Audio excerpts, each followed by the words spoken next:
Okay, so now we're gonna shift gears from a more like qualitative part that we were to a more math and calculation. Yeah, math time part. Okay.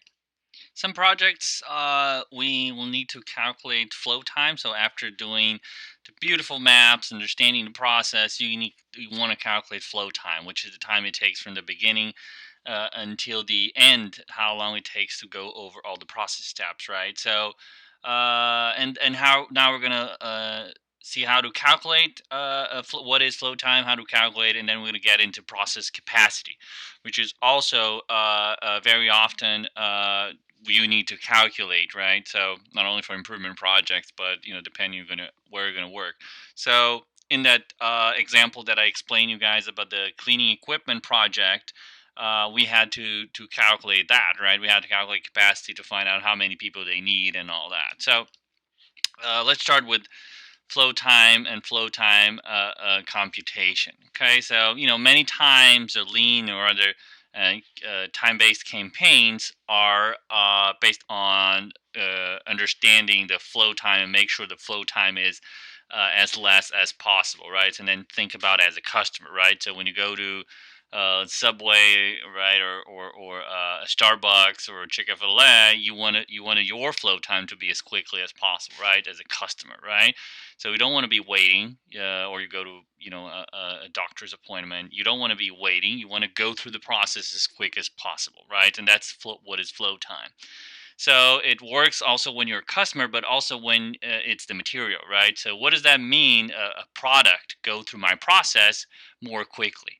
Well, it means that you need to have less inventory, and inventory is a big cost, right? Because it's a huge amount of money that companies have, and that's sitting there, that just there because the way that they manage their project or the process. Sorry.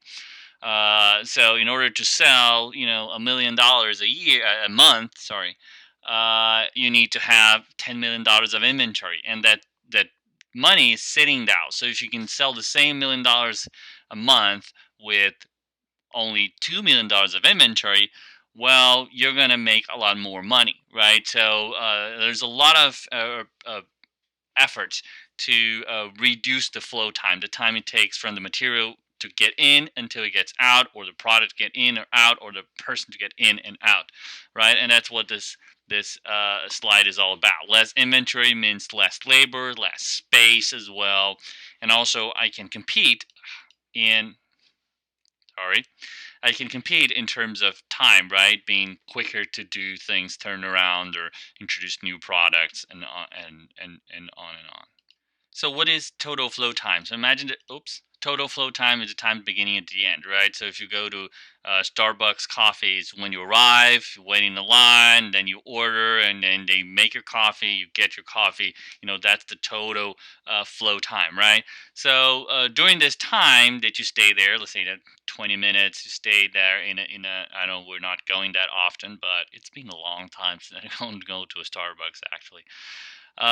So, most of the time is not making the coffee, right? If you wait 20 minutes, only 2 minutes is actually time that they were making my coffee. All the 18 minutes was waiting or doing something else. That was not an actual process step, right? I was in queue here and queue there, waiting this, waiting that, right? So I was waiting the line before being served. I was waiting my credit card to pass. I was waiting because they were doing other people's coffee or heating, whatever, and then they finally made and gave me my coffee, right? So that's the total flow time from the beginning to the end, and you can see that some of the steps are different than the others, right? So some of the steps, we're going to call them that add value to the project. Okay, so they're value added steps. What does that mean? It means that you're transforming the information or the product in a way that's perceived by the customer. So this it's not a waiting time. It's not just a movement or a transportation. It's something that actually needs to be done, right? And other steps are just what we're going to call wastes, right? Non-value added activities, and that come from lean, and we're gonna talk a lot more about that. But just kind of keep that in mind. So like waiting in line and waiting my credit card, waiting again for the coffee, walking and moving, all those things are not value added, right? So let's take a look in the process. So I can have, just an example of different steps, right? I can have batches that need to be transferred, for example, and then I need to wait for the batches to be transferred, and that's also a waste, right? Why do I need to wait until I say every 5 coffees I move to the next step, right? Why do I need to wait until 5 to get moved? That's not a value added, right?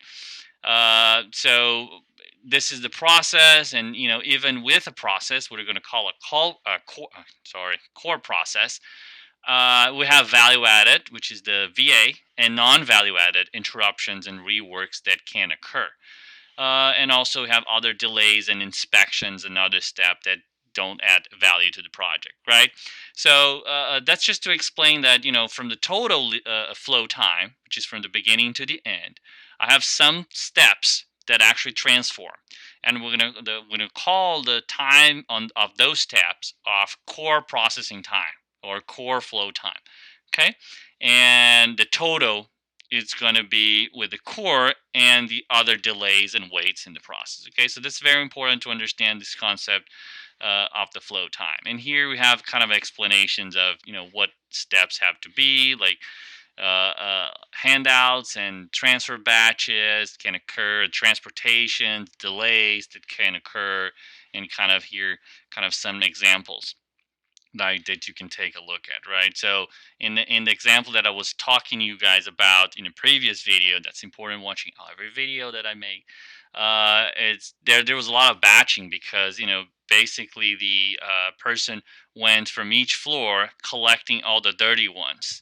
So collect the first one, and then you have to go to all floors because they're only going to go down when they have 40 different equipment that were dirty, right? So the first one was collected in floor number 3, and they're going to wait until you collect the last one, which took like 2.5 hours, and it's going to be waiting in the car for all the other ones to be picked up, and then all of them were cleaned at the same time. So they're waiting to be batch of 40 cleaned at the same time, and they wait again to be put it back into the departments when the next route happened. And even in the next route, you're delivering the first one and the second one and the third one.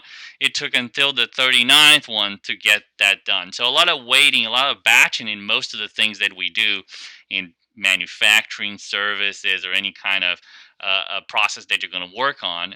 And you need to know how to recognize that and see that as a problem of the project because it's increasing my flow time. So here we have more examples of other components, non-value added, value added. Again, that was explaining you guys the some steps are actually in that example cleaning the product, others were not. Just counting them or rearranging them in another table doesn't add any value. The only thing that add value was when they actually clean it, right? Even transporting from third floor to second floor, fifth floor to second floor, that doesn't add any value, right? The only value added was the cleaning, right? And then they have to move to another table and then move to another thing.